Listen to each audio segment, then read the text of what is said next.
नमस्कार, मैं हूं doctor Anu Dabur, consultant immunologist and rheumatologist at Gitanjali medical college and hospital. आज हम बात करेंगे रूमेटॉइड आर्थराइटिस यानी गठिया बाव के बारे में। ये वर्ल्ड में मिले जाने वाले इन्फ्लेमेटरी आर्थराइटिस का सबसे कॉमन कारण है और इसकी जो प्रेवलेंस है वो 1% है, यानी कि हर 100 लोगों में 1 या 2 लोग इस गठिया से ग्रसित होते हैं। अब हम जानेंगे इस गठिया के आम लक्षण क्या है, यानी कि क्या सिम्टम्स होने पर आप खुद में अपने किसी फैमिली मेम्बर में रूमेटॉइड आर्थराइटिस होने को सस्पेक्ट कर सकते हैं। तो इसके जो लक्षण हैं वो या तो जोड़ पर हो सकते हैं या अपने बॉडी के अंदरूनी बॉडी ऑर्गन्स पर भी हो सकते हैं। जोड़ों में मिलने वाले कॉमन लक्षण हैं सुबह उठकर जोड़ों में अकड़न रहना, खासकर कि हाथ के जो छोटे जोड़ हैं जैसे कलाई का जोड़, उंगलियों के जोड़। ये जो अकड़न होती है ये हालांकि कुछ 15 से 20 मिनट भी हो सकती है, लेकिन ज़्यादातर अगर ये 30 मिनट से ज़्यादा रहे तो हमें शंका होती है कि पेशेंट को रूमेटॉइड आर्थराइटिस हो सकता है। उसके अलावा कलाई और उंगलियों में बार बार सूजन आना, और मरीज़ कहते हैं कि हमारी अंगूठी या हमारी चूड़ी टाइट हो गई है, हम घड़ी नहीं पहन पाते हैं। उसके अलावा शरीर के और जोड़ों पर भी इसका असर हो सकता है। घुटने में बार बार सूजन आ सकती है, पैर की उंगलियों का टेढ़ा होना, खासकर अगर बीमारी जल्दी ना पकड़ी जाए और सही वक्त पर इलाज शुरू ना हो। उसके अलावा इस बीमारी का असर जो हमारी गर्दन की रीढ़ की हड्डी, जिसे सी स्पाइन कहा जाता है, उस पर भी होता है, जिसके कारण कभी कभी मरीजों को रीढ़ की जो हड्डी है, जो नसें हैं, उनके दबने के कारण पैरालिसिस हो सकता है और मरीज़ की जान भी जा सकती है। उसके अलावा इस बीमारी के जो लक्षण हैं वो बॉडी के ऑर्गन्स पे भी मिल सकते हैं, जैसे आँखों में और मुंह में सूखापन रहना, कान के आसपास जो ग्लैंड्स हैं वहाँ बार बार सूजन आ जाना, उंगलियों में खासकर जो हमारे अंगूठे और पहली 2 उंगलियों हैं उसमें सुन्नपन रहना, जिसे कार्पल टनल सिंड्रोम कहा जाता है। और इसके कारण मरीज़ जो डेली एक्टिविटीज़ हैं, जैसे अगर हाउसवाइफ हैं तो खाना बनाना, कपड़े धोना, ये काम नहीं कर पाएंगे।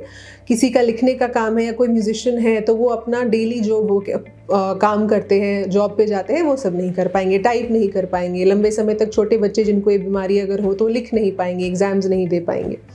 उसके अलावा इस बीमारी का असर हमारे फेफड़ों पे हो सकता है, जिसके कारण सूखी खांसी रहना, धीरे धीरे सांस लेने में तकलीफ़ होना। उसके अलावा हार्ट पे असर हो सकता है, नसों पे असर हो सकता है। नसों में असर होने के कारण मरीज़ को चलने में दिक्कत हो सकती है, पैर से चप्पल स्लिप हो सकती है, या फिर मरीज़ को ऐसा महसूस हो सकता है कि मरीज़ के हाथों पैरों में कमज़ोरी आ रही है।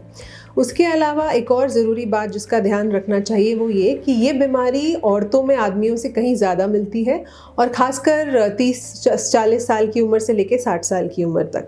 लेकिन इसके बावजूद मैं ये ज़रूर कहना चाहूँगी कि ये बीमारी छोटे बच्चों को भी हो सकती है और आदमियों में भी हो सकती है, और जब ये बीमारी आदमियों में होती है तो ये ज़्यादा सीवियर देखी गई है। बीमारी के लक्षणों को जानने के बाद अब हम ये जानेंगे कि ये बीमारी होती क्यों है, जो कि आप मानिएगा हमारे मरीजों का एक बहुत कॉमन सवाल होता है। तो इस बीमारी के कई कारण हैं। कुछ है जेनेटिक कारण, जैसे कि अगर फैमिली में किसी को इस तरह का गठिया है तो उस फैमिली में और मेंबर्स को भी ये गठिया होने का रिस्क है, खासकर अगर आपके भाई बहन या पेरेंट्स को ये गठिया है।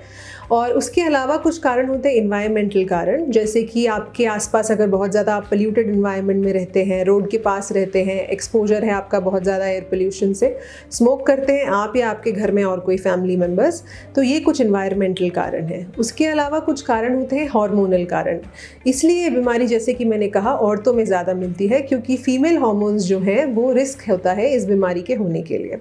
उसके अलावा कुछ पर्सनल और लाइफस्टाइल रिलेटेड कारण हैं, जैसे कि मान लीजिए आपकी जीवन शैली ऐसी है जहां आप रेगुलर एक्सरसाइज नहीं करते, बहुत लंबे समय तक बैठे रहते हैं, किसी फॉर्म ऑफ योगा और स्ट्रेचिंग नहीं करते, आपके दांतों में बार बार इन्फेक्शन है, आपका ओरल कैविटी है, मुंह में हाइजीन ठीक से नहीं मेंटेन्ड है, और बार बार आपको किसी कारण इन्फेक्शंस हो रहे हैं, चाहे वो पेट के इन्फेक्शन हो, फेफड़ों के, स्किन के इन्फेक्शंस हो।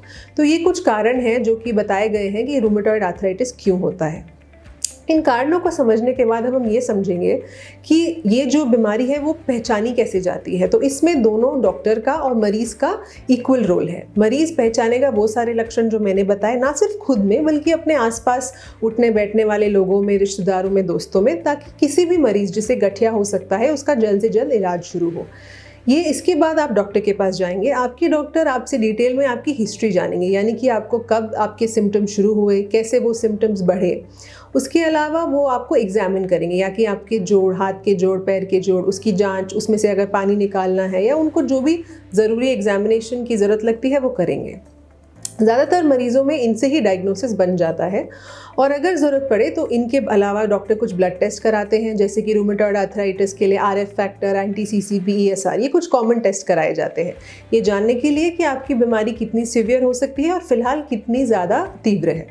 उसके अलावा कुछ टेस्ट कराए जाते हैं जैसे कि एक्सरे, एमआरआई, लेकिन ये तभी कराए जाते हैं अगर आपके डॉक्टर को इनकी ज़रूरत महसूस होती है।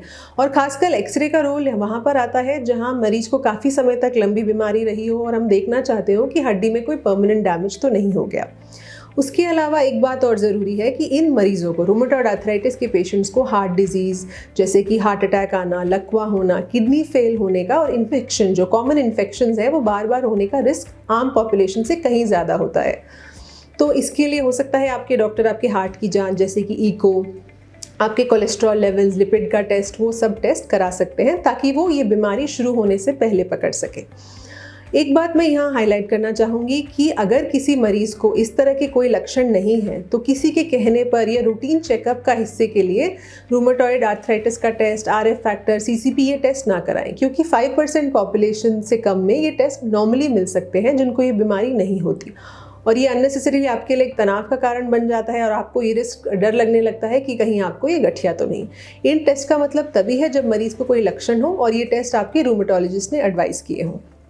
हमने ये सब समझा, अब हम ये समझेंगे कि इस बीमारी का इलाज कैसे होगा। तो जो सबसे इम्पॉर्टेंट स्टेप है, अगर आपको ये बीमारी डायग्नोज हो जाती है, और इम्पॉर्टेंट ये है कि जितने जल्दी डायग्नोज हो उतना अच्छा रहता है ताकि परमानेंट डैमेज ना हो जोड़ों में और बाकी ऑर्गन्स में। एक बार ये बीमारी डायग्नोज होती है तो आपके डॉक्टर आपको समझाएंगे इस बीमारी के बारे में। तो वो हुआ हमारा ट्रीटमेंट का पहला पिलर। इस बीमारी के ट्रीटमेंट के 4 स्तंभ हैं। पहला है पेशेंट एजुकेशन, यानी कि आपके डॉक्टर आपको समझाएंगे, जैसे मैंने अभी बताया कि ये बीमारी क्या है, क्यों होती है, इसमें और क्या क्या हो सकता है। और एक इम्पॉर्टेंट पार्ट है कि डॉक्टर आपको समझाएंगे कि इस बीमारी का इलाज लंबे समय तक चलता है, तो बीच में जब आपको आराम आने लगे तो इलाज अपने आप से बंद न करें।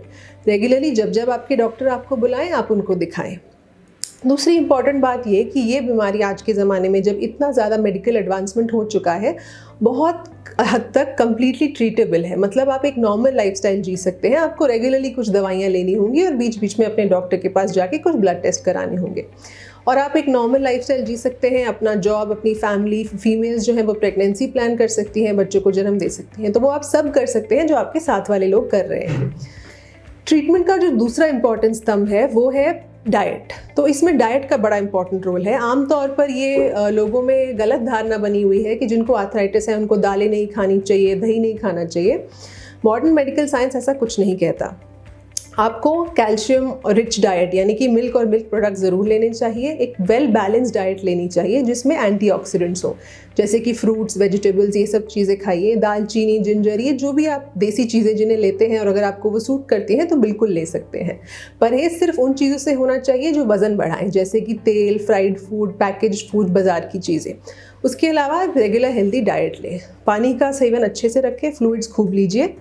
तीसरा जो इम्पॉर्टेंट स्तंभ है वो है एक्सरसाइज। देखिए, एक्सरसाइज के बिना और एक्सरसाइज, सिर्फ एक्सरसाइज से, दोनों ही से ट्रीटमेंट नहीं हो सकता। एक्सरसाइज को इन सब स्तंभों के साथ आपको करना होगा।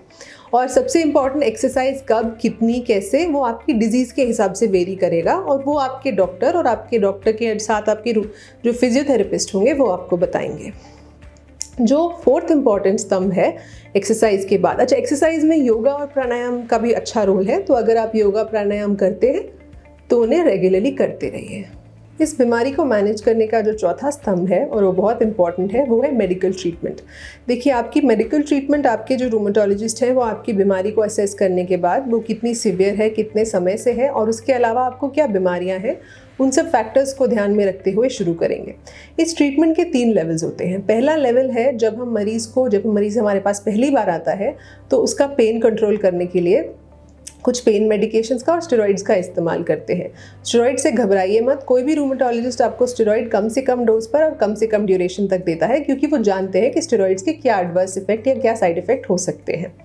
पहले लेवल में स्टेरॉइड्स के अलावा HCQ नाम की कुछ टैबलेट्स, अज़ाथियोप्रिन, मेथोट्रेक्सेट और लेफ्लुनोमाइड, सल्फासलाज़िन, इस तरह की कुछ दवाइयाँ यूज़ की जाएंगी जो कि कॉमनली अवेलेबल है और बहुत ही ज़्यादा उनके बारे में लिटरेचर अवेलेबल है कि ये दवाइयाँ सेफ़ हैं, रेगुलरली इनको जब मरीज़ को दिया जाता है तो 2 से 3 महीने में मरीज़ के ब्लड टेस्ट कराए जाते हैं देखने के लिए कि इन दवाइयों के कोई अनुवांशिक साइड इफ़ेक्ट तो नहीं हो रहे हैं। दूसरा लेवल ऑफ ट्रीटमेंट है जिस मरीज़ में जैसे मैंने बताया 70 से 80% जो पेशेंट्स हैं वो इस फर्स्ट लेवल ऑफ ट्रीटमेंट से बीमारी को कंट्रोल कर लेते हैं। कुछ 20% पेशेंट्स ऐसे होते हैं जिनमें ये दवाई के अलावा हमें कुछ और मेडिकेशन ऐड करनी होती है, तो उसमें आते हैं सेकेंड लेवल के कुछ इंजेक्शंस जो कि थोड़े एक्सपेंसिव होते हैं और उनके लिए या तो मरीज़ को एडमिट होना होता है या फिर डॉक्टर के सुपरविजन में ही ये इंजेक्शंस लगाए जाते हैं। इन इंजेक्शंस के साथ इन्फेक्शन का रिस्क ज़्यादा होता है, लेकिन वो आपके डॉक्टर पहले ही उसके लिए जो भी प्रिकॉशन या जो भी परहेज़ करना होता है वो करते हैं। तीसरा लेवल है कि वो मरीज़ जो इन सब के बावजूद बीमारी जिनकी कंट्रोल में नहीं आ रही, हमारे पास उनके लिए भी ट्रीटमेंट ऑप्शंस हैं और उसकी जो ये ट्रीटमेंट है ये पिछले ही कुछ सालों में अवेलेबल हुई है, जिनमें कुछ ओरल दवाइयाँ जैसे कि जिन्हें जैक इनहिबिटर्स, टोफासिटिनिब कहा जाता है, वो अवेलेबल है। और 95 से 98% patients in 3 levels of treatment से बीमारी को कंट्रोल कर सकते हैं। इम्पॉर्टेंट अगेन मैं फिर से हाईलाइट करूँगी कि ये दवाइयाँ आपके रूमेटोलॉजिस्ट के सुपरविजन में ही दी जाती हैं और जब जब वो आपको बुलाएंगे 3 महीने या चाहे 6 महीने चाहे 1-1 महीने वो ये दवाइयों को एडजस्ट करते रहेंगे। एक इम्पॉर्टेंट मरीज़ का सवाल होता है कि इसका इलाज कब तक चलेगा। देखिए, इसका इलाज सालों साल इनफैक्ट लाइफ लॉन्ग चलेगा। हाँ, इनिशियली कुछ सालों बाद जब बीमारी कंट्रोल हो जाएगी तो दवाइयों की डोज और नंबर को कम किया जा सकता है। सो आज की इस जो मैंने आपको अवेयरनेस फैलाई है गठिया के बारे में, इसका मकसद यही है कि अगर आपको या आपके किसी दोस्त रिश्तेदार को रूमेटॉइड आर्थराइटिस है तो उससे घबराइए नहीं। आज हम रूमेटोलॉजिस्ट ये एम कर रहे हैं कि हम इस बीमारी को कंट्रोल कर सकें, मरीज़ को एक हेल्दी लाइफस्टाइल दे सकें और वो मरीज़ को एक ऐसी जीवन शैली प्रोवाइड करें जो वो अपनी सारी एक्टिविटीज़ बिना घबराए, बिना संकोच किए और बिना हीन भावना के कर सकें। सो अगर आपको इस तरह के कुछ लक्षण हैं तो ज़रूर कंसल्ट कीजिए जल्द से जल्द अपने रूमेटोलॉजिस्ट को और इसका ट्रीटमेंट करवाइए। Thank you.